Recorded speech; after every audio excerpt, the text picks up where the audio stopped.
एक समय की बात है कि एक राजा था जिसके राज्य में प्रजा बहुत सुखी थी। उसके राज्य में एकादशी के दिन कोई भी अन्न नहीं बेचता था और ना ही कोई अन्न खाता था।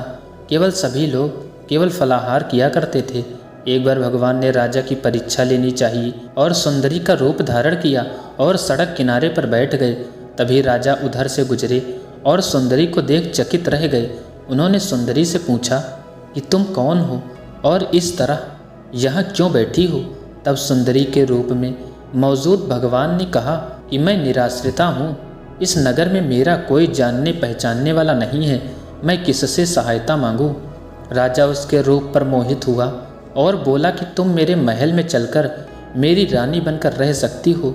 इस पर सुंदरी ने कहा कि मैं तुम्हारी बात मानूंगी, लेकिन तुम्हें राज्य का अधिकार मुझे सौंप देना होगा। इस राज्य पर मेरा पूर्ण अधिकार होगा और मैं जो भी बनाऊंगी तुम्हें वो खाना ही होगा। सुंदरी के रूप पर मोहित राजा ने कहा कि मुझे सारी शर्तें मंजूर हैं। अगले दिन एकादशी का व्रत था, लेकिन रानी ने आदेश दिया कि बाजारों में अन्य दिनों की तरह अन्न बेचा जाए। इतना ही नहीं, घर में उसने मांस मछली आदि भी पकवाए और परोस कर राजा से खाने को कहा। यह देख राजा बोला, रानी आज एकादशी है, इसलिए मैं तो केवल फलाहार ही करूँगा। तब रानी ने राजा को उनकी शर्त की याद दिलाई और बोली, या तो खाना खाओ, नहीं तो मैं तुम्हारे बड़े राजकुमार का सिर काट दूंगी।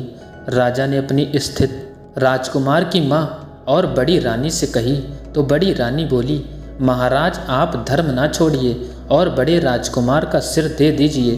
पुत्र तो फिर मिल जाएगा, लेकिन धर्म की हानि ठीक नहीं। इसी दौरान बड़ा राजकुमार खेल कर आया और अपनी माँ की आंखों में आंसू देख उनसे रोने का कारण पूछा।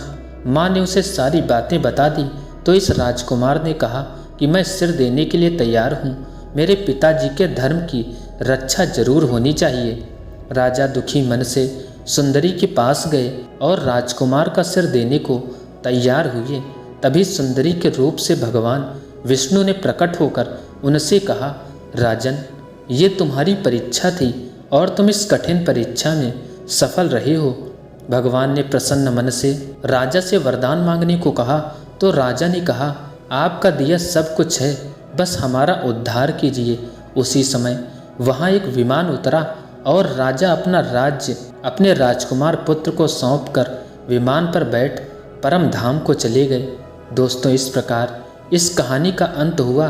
दोस्तों, अगर कहानी पसंद आई हो तो इस कहानी को ज़्यादा से ज़्यादा शेयर करें तथा कमेंट में ओम नमो भगवती वासुदेवाय नमः जरूर लिखें।